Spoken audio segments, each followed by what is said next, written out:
Hello friends, welcome to a new lecture. In this chapter we are going to learn about nerve injuries. The most common nerve injured here is radial nerve, and this radial nerve has the best prognosis, and there is no particular test for knowing the radial nerve or any nerve injury. So first we have to learn about there are three types of nerve injury. One, which is neuropraxia. Second, we have axonotmesis. Third, we have neurotmesis. First, neuropraxia. Neuropraxia is a physiological block in nerve conduction which shows 100% recovery. This recovery is present at a moment. And we have Tennel sign. Tennel sign is something which is negative in neuropraxia. Then we have axonotmesis. Axonotmesis is damage to the axon sheath. Okay, here the recovery is present, but this recovery is mainly for the motor part of the nerve. Okay, and here the recovery is mainly from the proximal first, and then there is distal recovery. First there is proximal recovery, followed by distal recovery is seen in axonotmesis. So in this axonotmesis you will see that the Tinel sign in axonotmesis will be positive, and it is also progressive. Okay, Tinel sign in axonotmesis is positive and progressive, which is important. Then we have neurotmesis. So in neurotmesis you will see complete transection of nerve occurs in neurotmesis.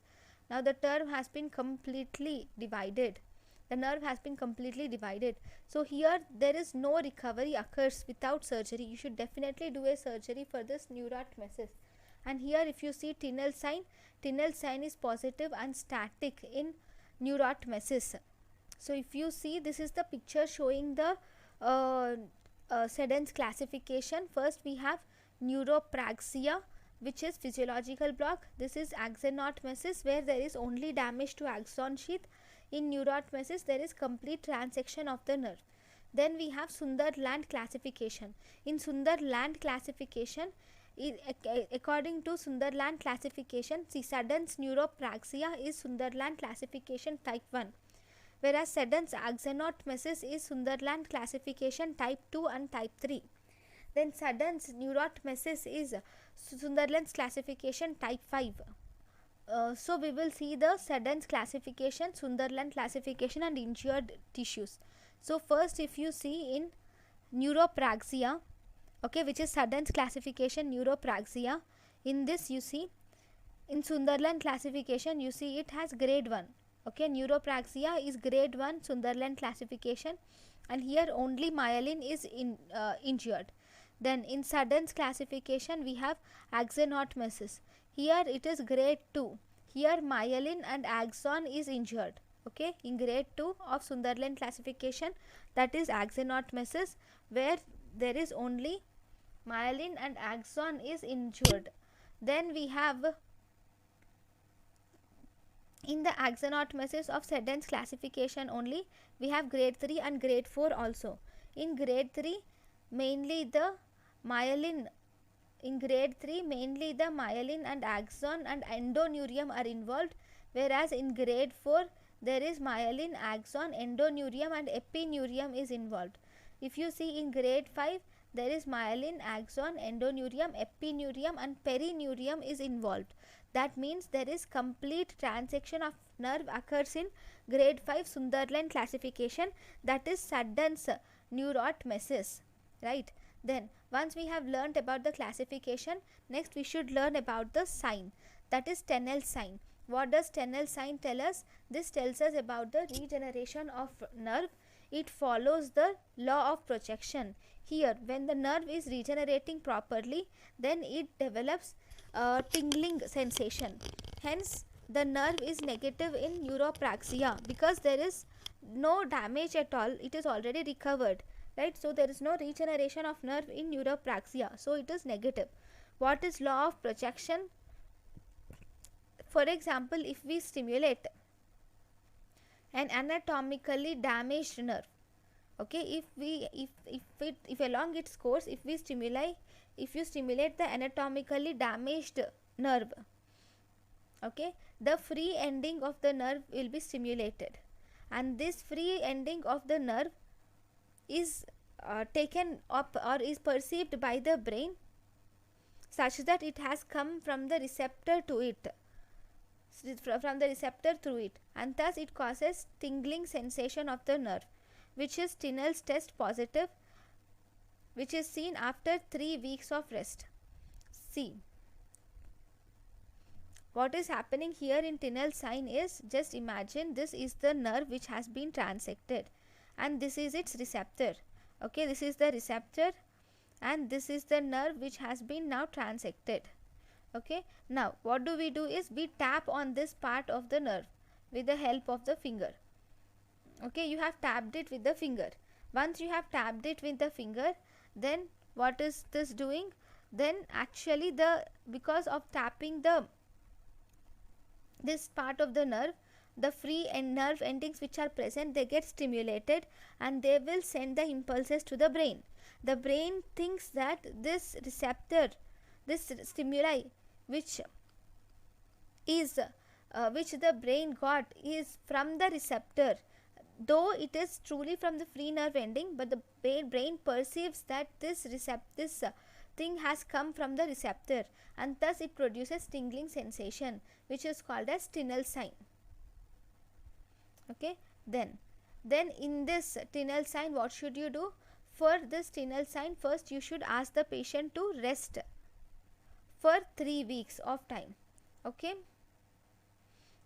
then if there is no recovery even after taking rest, that is, if there is tingling sensation at some point of time, then we can call it as Tinel sign and positive static neurot masses. If there is recovery after 3 weeks, then that means the myelin covered at the nerve endings is altered and speed of regeneration is calculated. So that is Tinel sign positive or progressive neuroaxonotmesis. So instead of all this, I will just draw a table so that it becomes very easy.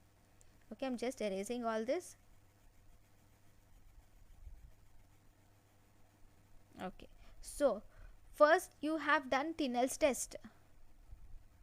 Okay, and it was found that this Tinel's test or Tinel sign, that you have tapped the nerve. Once you have tapped the nerve, then it is found to be positive. Once this Tinel sign is positive, there can be two things. First, then what should you do? You will have to ask the patient to rest for almost 3 weeks. Then after 3 weeks, what we have to do is, we have two things. After resting for 2 weeks, perform Tinel's test again. Okay, if you perform Tinel's sign again, now if it has two outcomes. One, it can be positive, it can be negative. Okay, if it is positive, then it is mainly if this is positive, that means the nerve is not yet regenerated completely. That means there is neurotmesis, right? When there is a complete transection of nerve, then it is difficult for the nerve to regenerate back. So that is neurotmesis. If it is negative, so that means regeneration is complete, right? So that means regeneration completely occurs mainly in axonotmesis. So that means it is axonotmesis. Okay, so this is the gist of what I have read just now. Okay, then if asked only Tinel sign positive, then it is most common in neurotmesis than in axonotmesis. Okay, next, Tinel sign cannot tells us about the site of the lesion, because it just helps in knowing the speed of regeneration and regeneration of the nerve. So it mainly helpful in speed of regeneration, for finding out the speed of regeneration of the nerve, but it is not helpful in testing the site of the lesion. So mainly thing that Tinel sign test is speed of regeneration, right? Now let us learn individual nerves. So first we have axillary nerve. This axillary nerve mainly supplies the teres minor and deltoid, and it has the sensation that it mainly supplies teres minor and deltoid. The sensation is in upper arm. So here we have something called as regimental badge area, where there is loss of sensation at this site. of regimental badge area is called as regimental badge sign. Okay, so why is there occurs this type of regimental badge sign, or what occurs? So the regimental badge sign is seen in axillary nerve. Fine. What is the cause of the damage of and axillary nerve? That is, what is the etiology of axillary nerve injury? Axillary nerve injury occurs due to mainly, it occurs due to shoulder dislocation, anterior or inferior shoulder dislocation, or it can occur due to fracture of upper end of humerus, or whenever we give injection into the deltoid muscle also, this axillary nerve can get damaged. So one, it can get damaged in shoulder dislocation or fracture of upper end of humerus, or injection into the deltoid muscle. Then after axillary nerve, let us now learn the next nerve which is important here is about the ulnar nerve. So in ulnar nerve we have the posterior interosseous nerve will do adduction, whereas dorsal interosseous nerve is helpful in abduction. Okay, what is important here is the tests which are used in ulnar nerve, that is Igawa test, card test, book test, and Froment sign. So in the ulnar nerve in test we have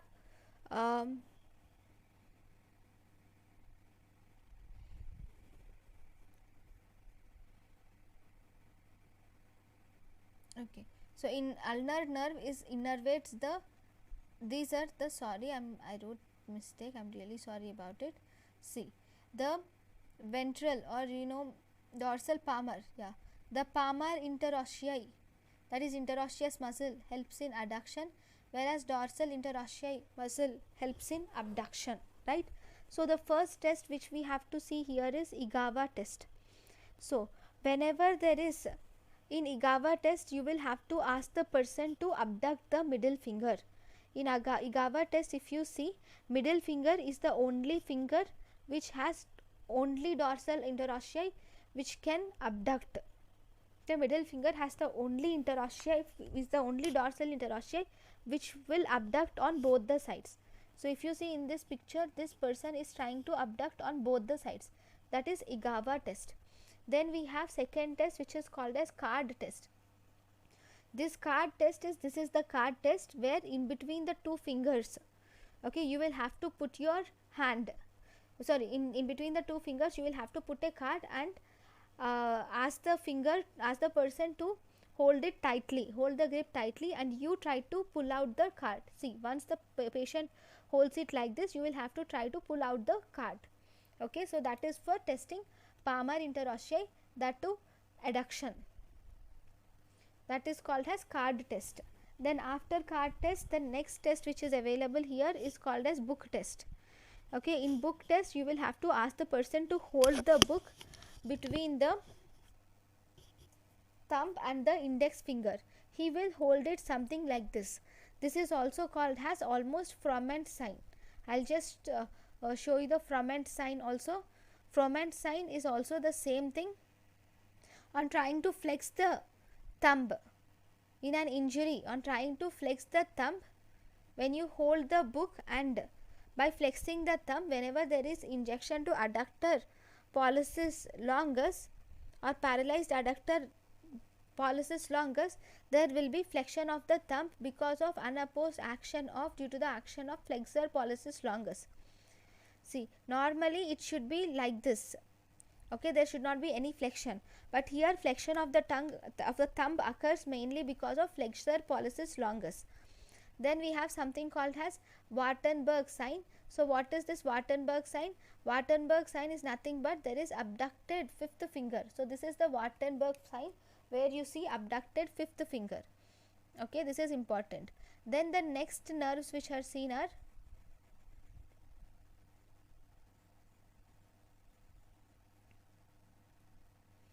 then the next nerve we have pointing index finger. So this is the pointing index finger which you can see in median nerve. Then this is the hand of Benedictine injury, that is on trying to, if you try to make a normal fist, Instead of making normal fist, you cannot easily flex, or you cannot easily flex the first, second, third fingers, that is Benedictine test or Popp's attitude. Then we have something called as pen test for abductor pollicis longus. In pen test, you will have to abduct the thumb and keep the pen a little higher level than the thumb, and you will have to ask the person to touch the thumb. So whenever the person cannot touch the thumb, then that means the abductor pollicis brevis has been paralyzed. So there is median nerve lesion. Then we have ape thumb deformity.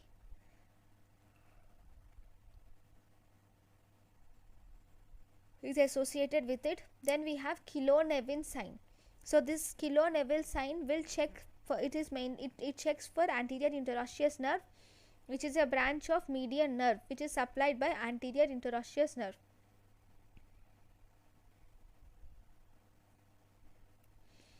Okay.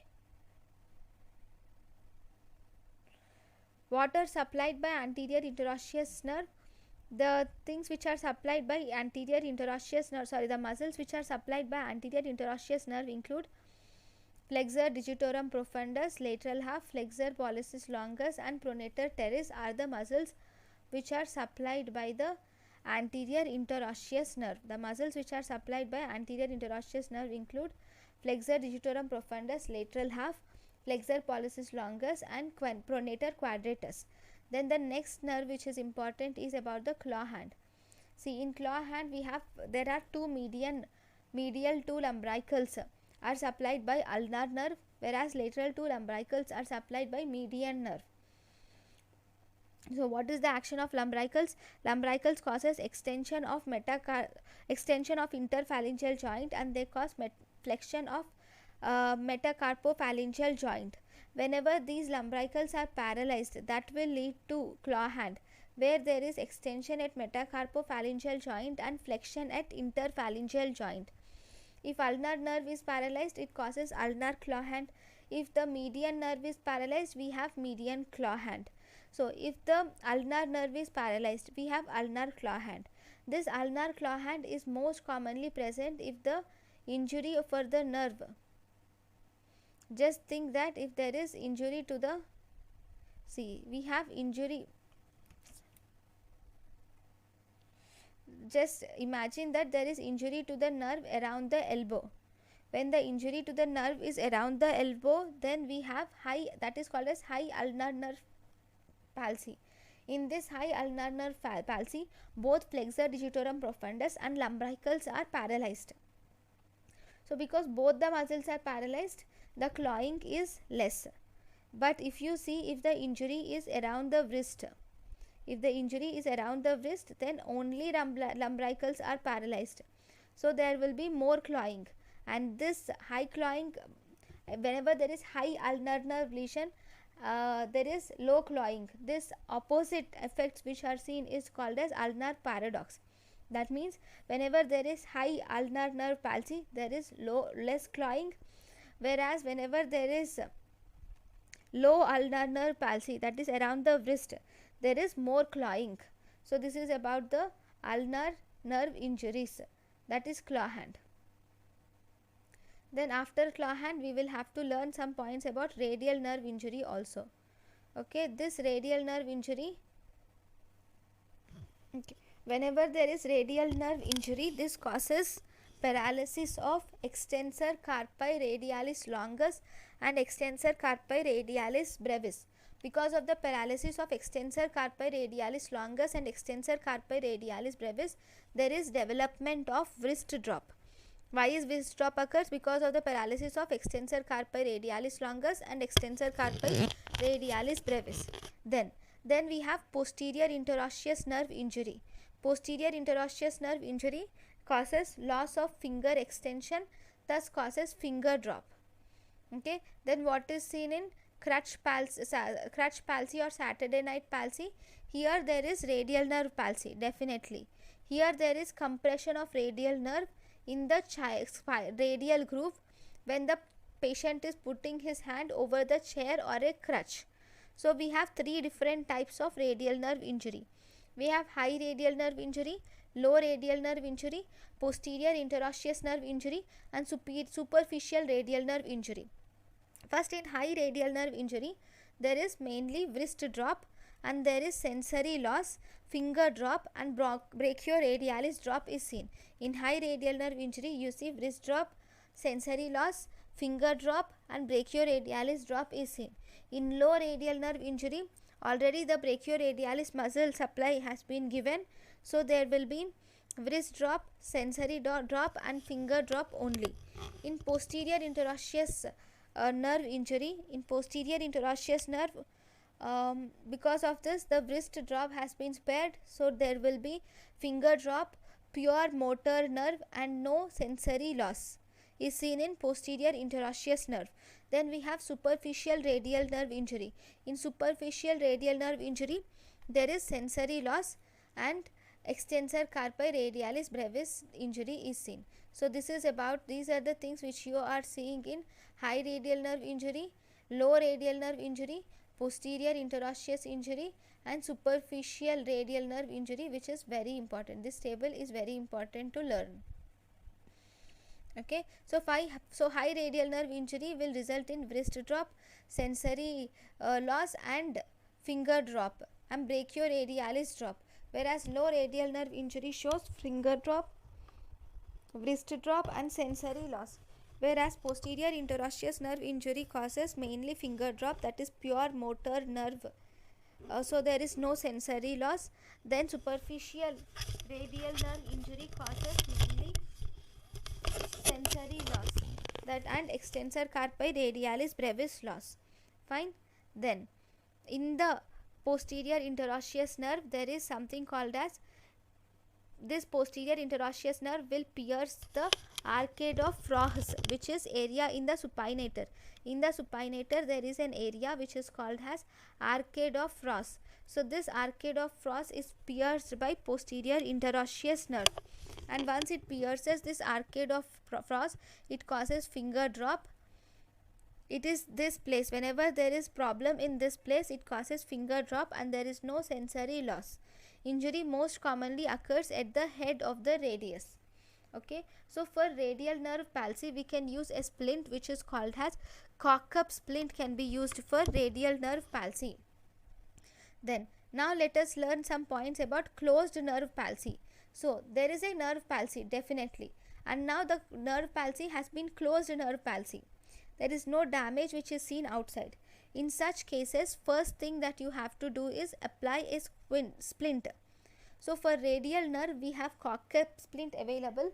For ulnar or median nerve we have knuckle blender splint. So you can use either radial nerve, you can use Cock-up splint, and ulnar nerve we can use knuckle blender splint. Okay, best test to identify the nerve injury after 2 to 3 weeks after injury is electromyography. Electromyography is the best test to identify the nerve injury 2 to 3 weeks after nerve injury. Okay, if you see management, open injuries you will have to do operative management, and if it is closed injuries you can do splint. So only if it is open injuries you will open, if it's closed injuries you will apply splint. Next, see if it's closed injuries, most advice initially is expectant management for recovery is important. Next, what is the most common nerve used for grafting? Sural nerve is the most common nerve used for grafting. What is the most common tendon used for grafting? Palmaris longus is the most common tendon used for grafting. This palmaris longus will bridge the gap between the hand and fingertip. So palmaris tendon is used to bridge the gap between the hand and fingertip. So palmaris tendon can be used for bridging the gap between the forearm and the fingertip, that is a larger gap, for which you can use plantaris can be used. So for bridging the gap between the hand and the fingertip you can use palmaris longus. For bridging of the gap between the forearm and the fingertip, then you can use plantaris muscle. Now what is important here is the good prognosis factors which are affecting the nerve injury. This is also given by the mnemonic good nerve, that is G for growing age, that is good repair, only motor or only sensory, distal neuropraxia, early repair, radial vascularity is maintained, and end-to-end anastomosis. All these will have good prognosis. So if the growing age, good repair, only motor, only sensory, distal neuropraxia, early repair, radial vascularity is maintained, and end to end, when they are joined each other end to end, then there is good repair. Okay, then radial nerve injury, if it is sutured, if not satisfactory recovery. See, for radial nerve injury you can also suture it.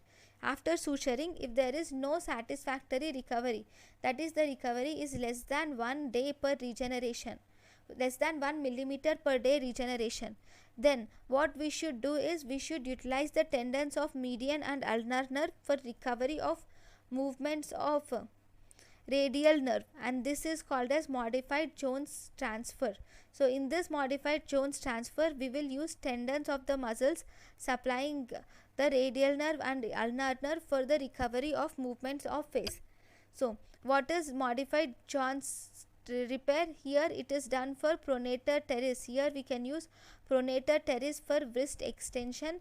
In modified Johnson's repair, you can use pronator teres for wrist extension, and we can use flexor carpi ulnaris for finger extension, and you can use flexor carpi radialis for thumb extension. Okay, so this is about the modified Jones transfer.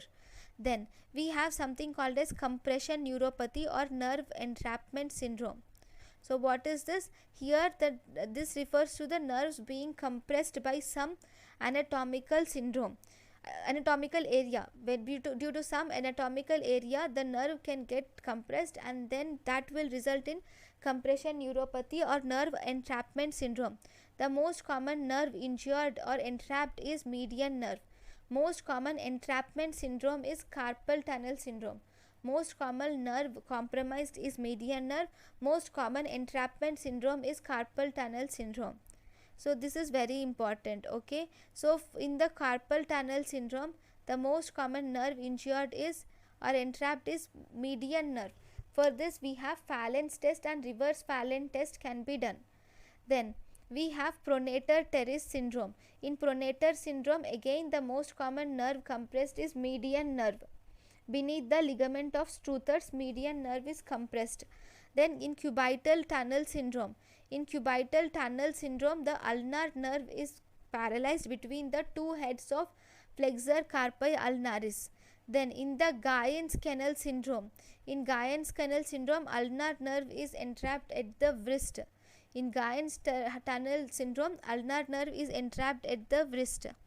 Then in thoracic outlet syndrome, mainly the lower trunk of brachial plexus and subclavian vessels are involved.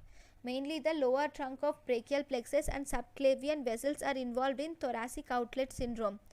Then in piriformis syndrome, sciatic nerve is mainly involved.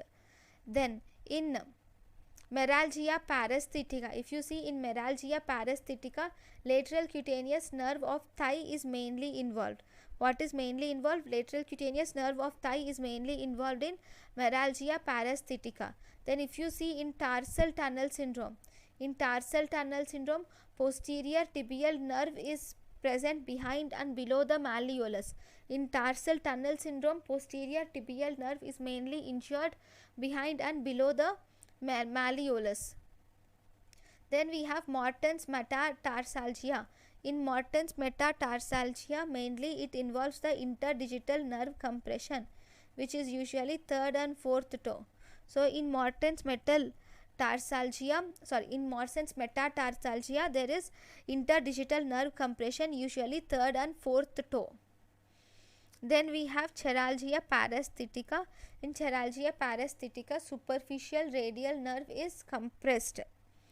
Okay, so if you see, first we will see few points about carpal tunnel syndrome. Okay, this carpal tunnel syndrome is most commonly caused by median nerve, right? Here it is more common in females. It is idiopathic, is the most common cause. The other causes like pregnancy, hypothyroidism or hyperthyroidism, rheumatoid arthritis, Colles fracture are associated with carpal tunnel syndrome. This is the test which is done for carpal tunnel syndrome, which is called as Phalen's test and reverse Phalen test.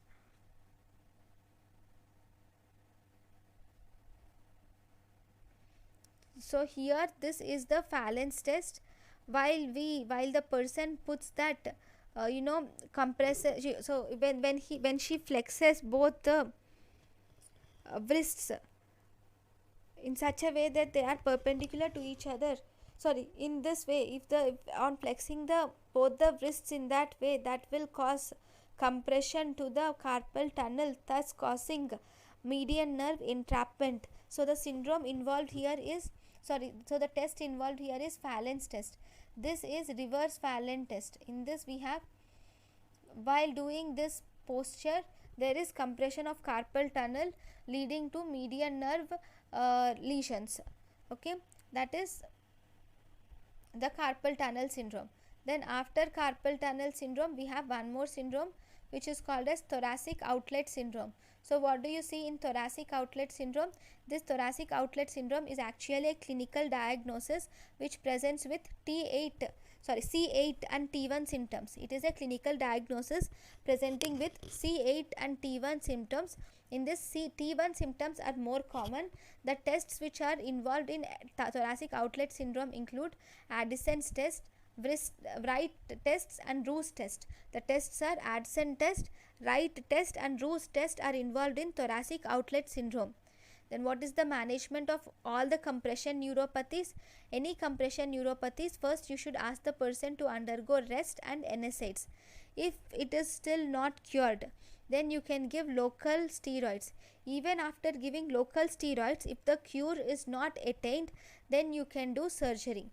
So this is the plan for compression neuropathy. For example, if the patient is lying in lateral position, the risk of compression of popliteal nerve at neck of fibula is common. Okay, so like that. Then we have something called as next entrapment syndrome, which is popliteal entrapment syndrome. So what do you see in this popliteal entrapment syndrome?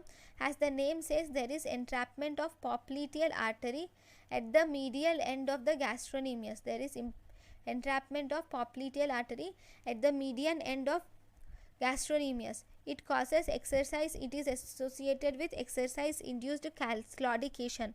It causes decreased pulses on ankle flexion also.